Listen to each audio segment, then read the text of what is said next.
Alhamdulillah juga kalian. Diawali tahun 1979 sebetulnya sudah ada latihan di SJTRT di Bojonegoro. Namun non jauh di sana di Kecamatan Burno yang dilakukan oleh Mas Srianto namanya. Srianto dia seorang guru pada waktu penempatan guru bisa di luar daerah. Dia ditempatkan di Kecamatan Burno, di SMP 1 Burno. Dia ngomong kalau dia mempunyai kemampuan menjadi seorang pendekar SJTRT, mengajak kawan-kawan sekerjanya untuk ikut latihan. Nah, berawal dari situ masyarakat tahu kebetulan di depan kantor polisi Burno dulu itu ada semacam kayak pibu lah, panggung terbuka yang dipakai untuk kegiatan olah pertandingan pencak silat yang nggak formal kayak pencak dor dan sebagainya itu. Ngerti Mas Rianto itu belajar mengajar pencak silat.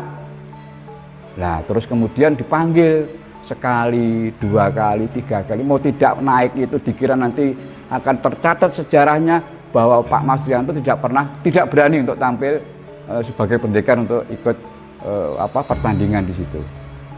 Dulu pertandingan belum ada aturan-aturan yang secara resmi, hanya ini kegiatan budaya masyarakat saja. Terpaksalah Mas Rianto naik. Ya dianggapnya bahwa pencak silat itu ya seperti yang ada di Madiun, seperti ada yang di Ngawi. Begitu sambung ya betul-betul sambung. Ya fight yang benar-benar fight. Ya full body contact akhirnya gitu. Beberapa kali ada yang jatuh, sehingga sekali jatuh ditendang jatuh, 2 kali jatuh, yang ketiga marah. Sehingga Mas Rianto diamankan di Polsek. Berawal dari itulah masyarakat tahu kemampuan pencak silatnya Mas Rianto, banyak yang datang untuk berguru pada beliaunya. Disitulah tahun 79 berdiri SJTRT cabang Bojonegoro, diawali dengan embrio yang ada di Ranting Burno itu. Dari situlah tahun 83 bisa menelurkan pendekar-pendekar muda, salah satunya pada waktu tanda penulikan hanya 2. Karena Bojonegoro itu belum berdiri cabang, disahkan di Cepu, cabang yang sudah berdiri lebih dahulu. 2 orang, mestinya 3 orang, yang satunya karena tidak berhalangan karena kondisi ekonomi dan sebagainya tidak bisa ikut. 2 orang itulah yang disahkan, yang kebetulan ya almarhum Mas Imam Kusuk Pangat sendiri yang mengesahkan pada waktu itu. Salah satu yang disahkan itu sekarang alhamdulillah di Menpolhukam, beliau adalah seorang bintang 1. Nah, artinya bermanfaatlah bagi bangsa dan negara ini. Dari situlah sering dari wilayah Pantura ini kumpul para pendekarnya. Ya 24 itu sering bahu-membau, saling asuh. Kemudian ingin waktu itu aturan memperbolehkan bahwa kalau ada 10 warga itu bisa mendirikan cabang. Bersama-sama mendirikan cabang. Berdirilah cabang Bojonegoro tahun 82 itu. Tahun 82. Dan alhamdulillah dari yang 3 orang, 4 orang, 5 orang, sekarang cabang Bojonegoro hampir seluruh ranting, hampir seluruh kecamatan sudah ada berdiri kepengurusan ranting, maupun yang sekarang justru rayon-rayon sudah terbentuk hampir seluruh wilayah Kabupaten Bojonegoro. Kalau dulu hanya 3-4 orang, sekarang perkembangannya jumlah warga SJTRT yang di cabang Bojonegoro ada 65.000. Artinya apa? Artinya SJTRT diterima, disenangi oleh masyarakat. Karena yang hadir di dalam ikut latihan itu dari beberapa macam kalangan.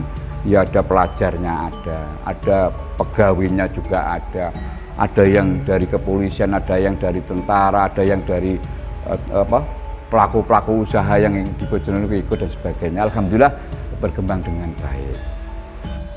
Terkait dengan proses latihan, dengan berkembangnya SJTRT di Bojonegoro ini kan tentunya kita ingin mandiri di rumah sendiri dan sebagainya. Biasanya ya di halaman sekolahan, di balai desa, kemudian di fasilitas-fasilitas umum yang lain. Nah, pemikiran kami yang sepuh-sepuh ini, bagaimana kalau IJATA punya pusat kegiatan yang bisa untuk mewadahi kegiatan-kegiatan yang kita laksanakan sendiri. Alhamdulillah tahun 2006 kita bisa mendirikan cabang, ya sedikit banyak, ya biaya banyak memang, namun kami memang berusaha untuk mandiri, tidak satu pun bata merah itu dibantu oleh warga. Dari kas yang sudah kita himpun sedemikian rupa, yang konsisten kita kelola dengan baik, kita bisa membangun sekitar nilainya waktu itu 1,5 M. Ya, penjelasan bisa melihat kondisi yang sekarang ini, alhamdulillah. Kemudian kami sosialisasikan, tidak hanya cabang yang harus punya sekretariat, kemudian ranting-ranting harus punya, karena Pak ini pusat kegiatan. Jangan sampai AWD yang mempunyai nilai-nilai kepercayaan diri yang sudah dilatih IJATA baik, justru latihannya di tempat-tempat fasilitas umum milik orang lain, dan itu akan mengganggu masyarakat. Alhamdulillah sekarang sudah hampir 78% ranting sudah punya sekretariat dan representatif, sekretariatnya bagus-bagus. Nah, kemarin alhamdulillah saya juga didatangi, ada yang studi banding dari cabang Nabire Papua, Mas Joko Santoso datang untuk melihat, dan mereka juga melihat warna-warna di rayonnya ada padepokan, di rantingnya ada padepokan, bahkan padepokannya bisa dipakai bersama dengan masyarakat untuk misalkan futsal, terus kemudian badminton, beca untuk tenis dan sebagainya. Ini alhamdulillah. Senyampang dengan itu dari sekalian, di Bojonegoro ini berkembangnya luar biasa. Kalau berkembangnya luar biasa, kalau semua latihan harus bersama-sama masuk ke kota, ini juga mobilnya juga akan tinggi dan risiko terjadi persoalan-persoalan dengan masyarakat akan gesekan dengan masyarakat tinggi. Maka saya merencanakan dan sudah terlaksana, bukan merencanakan lagi, bahwa di wilayah yang timur harus latihan di tempat timur, tidak masuk kota. Kami alhamdulillah bangun pusat kegiatan latihan, gedung pusat kegiatan latihan. Karena ini belum jadi, sekarang baru dibangun, ukurannya 30 kali 72 meter.